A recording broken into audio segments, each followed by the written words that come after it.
আমি অর্ধেন্দ্র মাকড়, গ্রাম শ্রীগ্রাম, পোস্ট হচ্ছে মধ্যমগ্রাম, ব্লক মন্তেশ্বর, জেলা পূর্ব বর্ধমান, বাসিন্দা।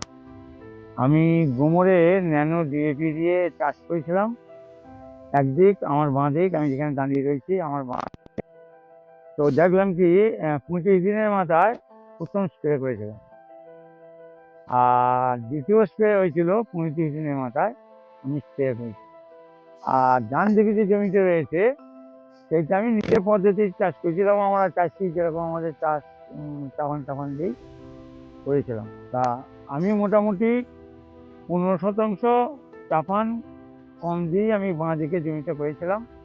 হ্যাঁ, গোবরের ন্যানো ডিএপি, হ্যাঁ, দিয়ে স্প্রে করার পর আমি মোটামুটি এরকম চাপানটা কম দিই।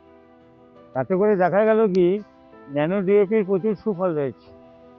মানে ন্যানো ডিএপি দিয়ে কম দিয়ে যে এত ভালো ধান হয়েছে, এবং আমি যে আমার নিজের পদ্ধতি চাষ করেছি একদম পুরো সেম সেম হয়ে গেছে। হুম। তাতে ন্যানো ডিএপি দেখা যাচ্ছে আমাদের ব্যবহার করতে হবে, ন্যানো ডিএপির সুফল রয়েছে।